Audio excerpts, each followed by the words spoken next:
Mark, you're here to talk about the Oscars. Yes, or as we like to call them. You are being more negative about the Oscars than you have been in the past. No, something's changed.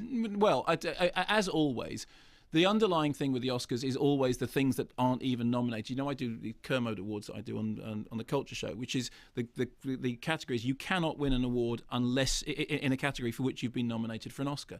And the omission, even before we went into the ceremony, we knew, for example, Christopher Nolan not nominated for Best Director. I mean, an absurdity. I mean, actually, I did think that David Fincher was going to beat Tom Hooper. You know that Tom Hooper did win for King's Speech, but just the whole idea of that category being contested without Christopher Nolan.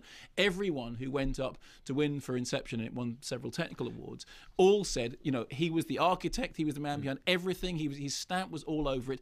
I cannot think of a more directed film. Even if you don't think he should have won, the idea that the Best Director category did not include Christopher Nolan this year is absurd. Also, the fact that the year after Catherine Bigelow became the first woman to win Best Director, how depressing that there were no women nominated for the Best Director category, no Deborah Granick for Winter's Bone, for example. Andrew Garfield not nominated for Best Supporting Actor when he was clearly should have been up there for his fantastic role in Social Network. And in the foreign language film No of Gods and Men, No Uncle Boone Me. So even before the ceremony started, I was facing it with the usual sense of, well, you've already missed out many of the things that I would like to see nominated anyway. And let's just focus. I know that Inception is a pet topic of yours, and in particular the director not being included. Let's just focus on how it did last night. It's because it's right, Richard. It's not a pet topic. It is a pet topic. It's a pet obsession. It's a hideous oversight, and it will go down in Oscar history. That, you know, it'll be the pub quiz question. Which of the following weren't nominated that year? And Christopher Nolan wasn't nominated Best Director.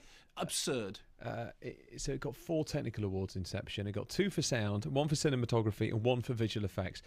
It did not get one of the big awards. Now you, Mark Kermode, have wrongly been telling us for months that Inception was film of the year. Yes, it is. And now you've been proved categorically wrong. And I just think that's so sad. Been proved categorically wrong by the awards ceremony that one year told us that the best film of the year was Driving Miss Daisy. That's the best film of the whole year. Imagine a year in which the best thing that happened was Driving Miss Daisy, which wasn't even the best Morgan Freeman film of that year. He had 2 movies out. I interviewed him about both of them. It was that film and Glory. For the same interview, he didn't want to talk about Driving Miss Daisy. He was only interested in Glory. I feel sorry for you.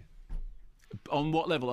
Because I'm bereaved that Christopher Nolan didn't even get nominated for Best Director. You've been proved wrong about Inception. Well, Richard, all I can say is if you would like to, set your stall by what Oscars decide are the correct award winners, then you have a very, very vainglorious history to live up to. I mean, this year they're actually quite good, weren't they? Everyone thinks the King's Speech was great. Everyone thinks. Yeah, I like the King's Speech very much. Social Network was terrific. Yes. True Grit won some awards. No, True Grit got nominated, but it was a notable loser. I mean, the interesting thing is there have been some great movies in contention this year. Natalie Portman winning for Best Actress, that's great. I mean, it was a terrific performance, I think. I like King's Speech very much. Colin Firth, I mean, as we said there, I mean, everyone knew he was going to win. I mean, clearly it was his turn because he had lost out last year to Jeff Bridges. Frankly, he should have been nominated years ago for a film he made for Mark Evans called Trauma, which I keep banging on about. Natalie Portman, thanked everybody in her acceptance speech, which was very gracious. Could have nodded her head towards Dario Argento, whose horror films actually inspired Black Swan in the first place. But so there are very good movies in the running. Winter's Bone I really loved. I thought that was a terrific film. And, there've been a couple of news articles recently by some people saying, oh, is this the worst year of cinema ever? No, of course it wasn't. No, we debated this on Thursday. Yeah, no, it's nonsense. No, Friday, rather. It's obviously nonsense. It's rubbish. Utter nonsense. Yes, they're columnists being contrary for the sake of it. That's all they're doing. Exactly. And there have been some really great films this year. But in terms of the way that the Oscar results went, it is the usual thing, which is that you go, yeah, okay, fine, yeah, but it's not really at the cutting edge of what has been great. But there have been some good wins. I'm glad Toy Story 3 won Best Animation, and glad too that most people have decided that it is better in 2D than in 3D. What? Another pet topic coming up. Hang on a minute, that means a 3D film won an Oscar.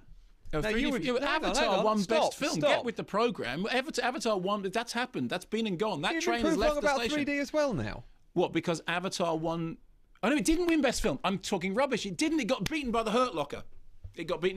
So at last, a 3D film has won an Oscar. I'm sure there have been 3D films that have won Oscars before. Not Jaws 4. Oh no, that wasn't in 3D. That was No, Jaws 3. This time it's yes, that's Jaws 3. This time it's personal. Or was that Jaws 4? No, there must have been a 3D film that's won in. I can't remember. But who cares? I mean, it just still marches on 3D, doesn't it? Yeah. Now, Mark, let's mention one thing about King's Speech, then we can all just shut up about King's Speech, because it's a great film. But I do feel as though everything that can be said about the King's Speech has now been said. I agree. About the King's Speech. Just worth noting, though, it was low budget. I think the actors took a pay cut to make it. It's a lovely story, isn't it? Its success and a very British triumph as well. It's a very, very good film, very well made. Excellent performance by Colin Firth, a screenplay that's been around for ages. Actually, there's a film to be made about the progress of the screenplay to the screen, the fact of David Sutherland's own story, which is very interesting, in writing to the palace to ask for permission to do it, having to wait for so long. He made a lovely acceptance speech, incidentally. He was one of the highlights of the Oscar evening. It was a really well thought out, properly rounded acceptance speech. Him and Aaron Sorkin, the writers, of course, always the people that you can rely on to do that sort of thing. Randy Newman as well gave a nice speech. He was very good. But yes, The King's Speech is a really good film. It appeals across the board. I know you were talking about it on Friday. The fact of the matter is, it does seem to have a much wider appeal than anybody could have expected. And, it deserves to do well. I still think that Inception is a better directed film. Every time I mention it, I wish I had a little sort of horn or buzzer that I could press every time you mention Inception. We'll just bleep it out. Mark? Yeah. I'm now proposing a moratorium on talking about the King's Speech. Okay. The award show itself, tomorrow in the television reviews, we review TV on a Tuesday on this programme. We are looking at the Oscars. I've got to watch it tonight because I didn't see it last night. You indicated at the start of our conversation that it was breathtakingly boring. Well, the thing is, the Oscars, they're always long, and I don't think this was a particularly long one, but it's just, as always with the Oscars, you feel there's an awful lot of it to get through. It was presented by Anne Hathaway and James Franco, and they did a brilliant job of reminding me how great Billy Crystal was. And at one point they had a hologram of Bob Hope, and he did a brilliant job of reminding how great Bob Hope was. And there is a reason that you get comedians to this kind of thing. And so much of it rests on getting the right host. Funnily enough, Kevin Spacey came on and to present an award, and he sang a little bit, and he's fun. I actually thought, he'd be very good doing it because he's funny and he's dry and he's got that kind of edge. Obviously, you look back at the Golden Globes with Ricky Gervais ruffling everyone's feathers. That was what there wasn't any of at the Oscars.